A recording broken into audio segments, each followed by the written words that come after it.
Hello everyone, आज के इस लेक्चर में हम करेंगे issue of debentures as collateral security का क्वेश्चन नंबर 23।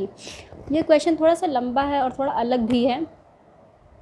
तो क्वेश्चन नंबर 23 है, Phulwari limited raised a loan of 40 crore on April 1, 1999, 10% per annum, payable quarterly on June 30, September 30, December 31 and March 31. Repayable after 4 years and mortgage factory land as primary security. इस question में क्या कह रहा है कि 40 करोड़ का लोन लिया, उसमें 10% पर एनम ये इंटरेस्ट है। और कब देगा इंटरेस्ट? जून 30, सितंबर 30, दिसंबर 31 और मार्च 31, 4 ईयर्स के लिए। ठीक है। The company has 11% debentures for ₹20 crore as collateral security. As a company financial position was not good, it could not pay interest on loan with effect from 1st, यहाँ पर जुलाई होगा, 2002 onwards. The company was not also in the position to repay the loan on due date. Hence the lender took over the possession of factory land at 35 crores and invoked his rights vested in debentures of the company as collateral security on September 30, 2003 record journal entries to give effect to above transactions. तो ये थोड़ा लंबा question है, एक एक line पढ़ते जाएंगे और इसका सॉल्यूशन करेंगे। तो एंट्रीज शुरू करते हैं। तो एंट्री सबसे पहले क्या करेंगे? लोन के लिए करेंगे। बैंक टू बैंक लोन, इसने सबसे पहले लोन ले लिया, कितने का? 40 करोड़ का।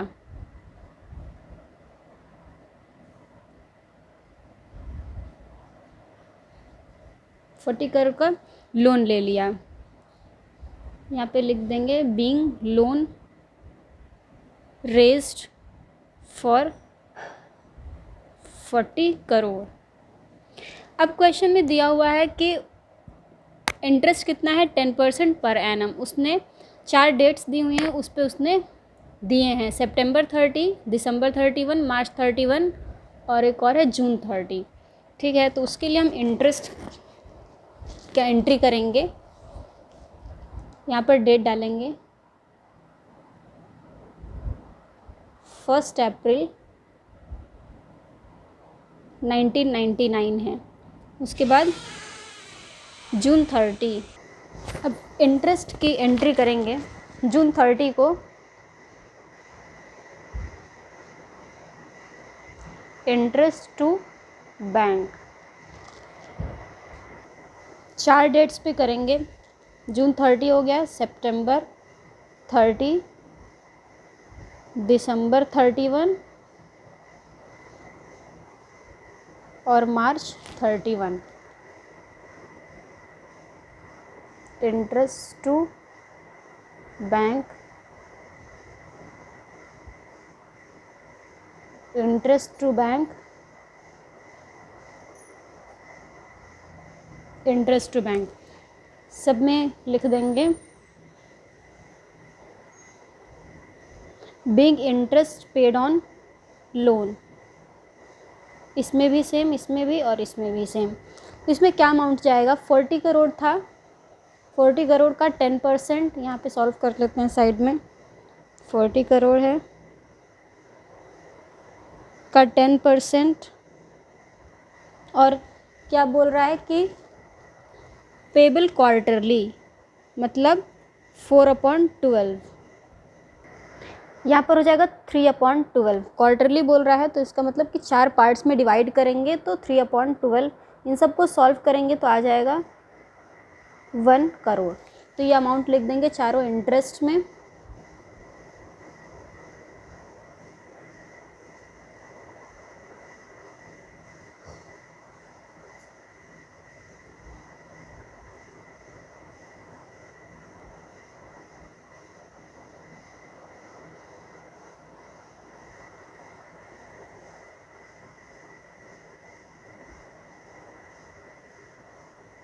अब ये हो गया 1 साल का। इसी तरह हमको 4 साल का करना है। लेकिन अब नेक्स्ट ईयर का करने से पहले एक चीज़ देखेंगे कि जितना भी इंटरेस्ट है उसको हम किस में ट्रांसफ़र करेंगे, statement of profit and loss.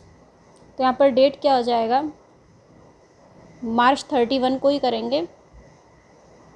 उसके लिए एंट्री बनाएंगे statement of profit and loss to interest. उसमें क्या अमाउंट जाएगा, इन सब को ऐड कर देंगे, 1111, क्या हो जाएगा 4 करोड़।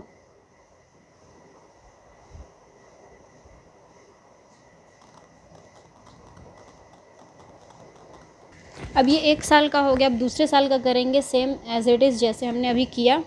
तो डेट भी वही रहेगा, जून 30, सितंबर 30, उसके बाद दिसंबर 31 और मार्च 31।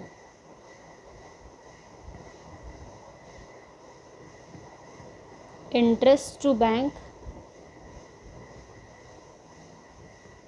इंटरेस्ट टू बैंक,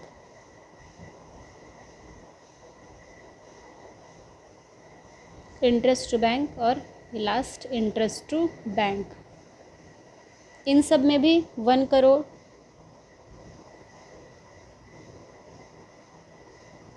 सब में ऐसे ही लिख लेंगे, कॉमा लगा देते हैं, सब में 1 करोड़ हो गया। इसके बाद इसको भी ट्रांसफ़र करेंगे statement of profit and loss में।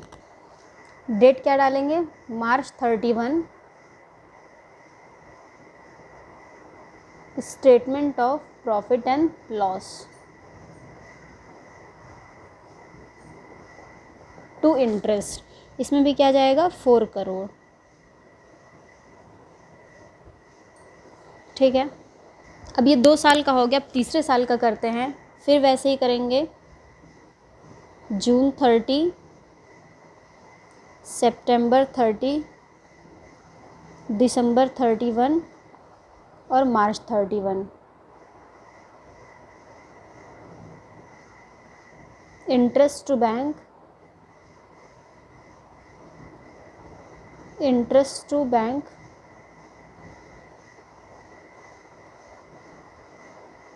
Interest to bank, interest to bank. इन सब में भी 1 करोड़ ऐसे लिख लेते हैं शॉर्ट में, सब में। फिर इसको भी ट्रांसफ़र कर देंगे statement of profit and loss, March 31 को।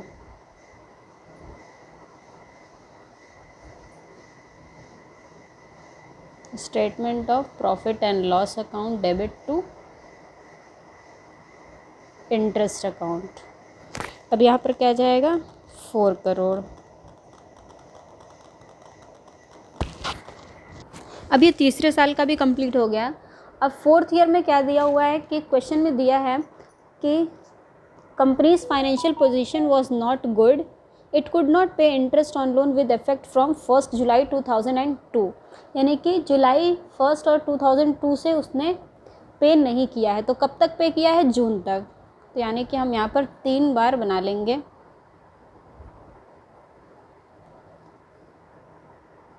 जून 30, इंटरेस्ट टू बैंक, सिर्फ यहाँ तक ही उसने पे किया है। तो यहाँ पे लिख देंगे being interest paid on loan. यहाँ तक तो ये हो गया 1 करोड़। अब उसके बाद से उसने पे नहीं किया है, तो सितंबर 30, दिसंबर 31, मार्च 31, ये 3 हो गया। उसके लिए एंट्री क्या बनाएंगे, interest account debit to interest outstanding, मतलब अभी देना बाकी है। बैंक नहीं लिखेंगे, interest to interest outstanding, because अभी पे नहीं हुआ है। ऐसा तीनों में कर लेंगे, interest to interest outstanding, interest to interest outstanding. इसके नीचे क्या लिखेंगे नरेशन में, interest due but not paid, interest due but not paid, ऐसा इन तीनों में लिख लेंगे सेम। उसके बाद अमाउंट तो उतना ही रहेगा, 1 करोड़ 1 करोड़ 1 करोड़। फिर इसके बाद ट्रांसफ़र कर देंगे 4th ईयर का मार्च 31 को।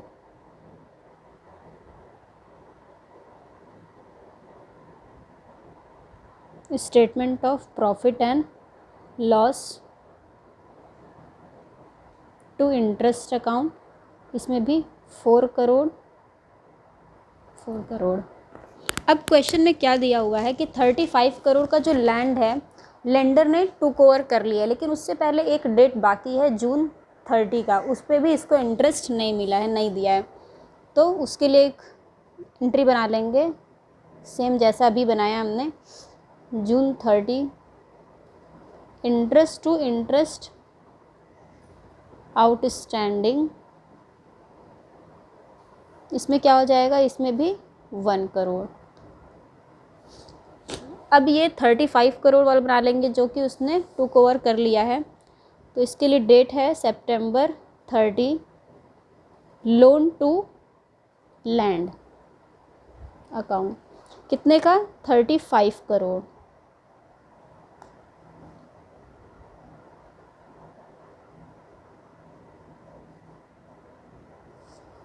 इसमें क्या लिखेंगे, नरेशन बीइंग प्राइमरी सिक्योरिटी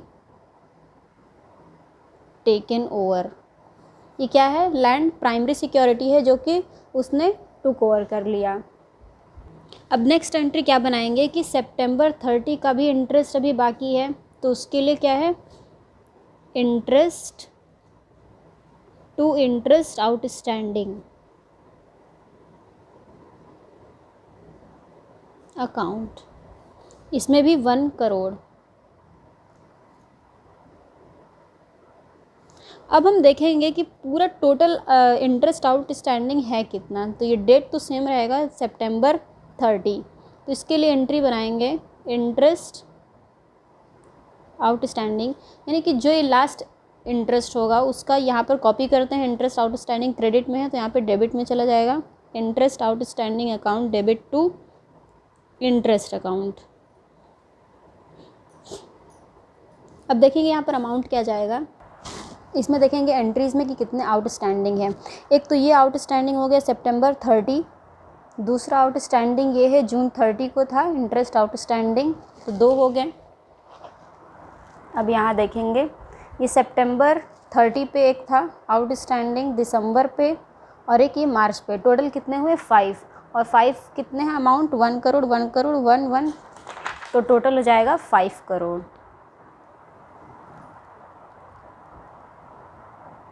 यहाँ पर लिख देंगे 5 करोड़, टोटल इंटरेस्ट आउटस्टैंडिंग है 5 करोड़।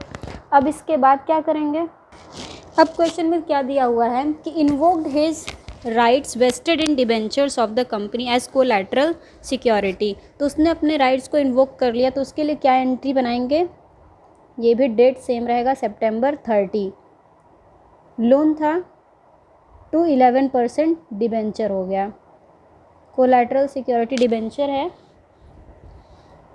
Debenture account. अब यहाँ पर क्या अमाउंट डालेंगे देखेंगे, टोटल लोन 40 करोड़ का है, ठीक है, उसमें 35 के प्राइमरी हो गया, प्राइमरी सिक्योरिटी, माइनस करेंगे क्या आ जाएगा, बैलेंस 5 करोड़। 5 करोड़ में टोटल इंटरेस्ट कितना है, टोटल इंटरेस्ट आउटस्टैंडिंग 5 करोड़, अभी हमने देखा था प्लस किया था ऐड किया था, तो 5 10 करोड़, तो यहाँ पर अमाउंट चला जाएगा 10 करोड़। तो यहाँ पर ये क्वेश्चन नंबर 23 हो गया है। ये क्वेश्चन बहुत ही लंबा था, तो इस तरह का क्वेश्चन एग्ज़ाम में बहुत कम पूछा जाता है, लेकिन ये क्वेश्चन इम्पॉर्टेंट है रिडेम्पशन ऑफ डिबेंचर्स के लिए, क्योंकि उसमें ये सारी चीज़ें यूज़ होती हैं। तो नेक्स्ट वीडियो में हम करेंगे इंटरेस्ट ऑन डिबेंचर्स, उसके बाद 4 क्वेश्चन और है जो कि है कुछ कंडीशंस हैं उस पर, रिडेम्पशन ऑफ डिबेंचर्स पे। तो आज के लिए इतना ही, मिलते हैं अपने नेक्स्ट वीडियो में, till then take care, bye bye.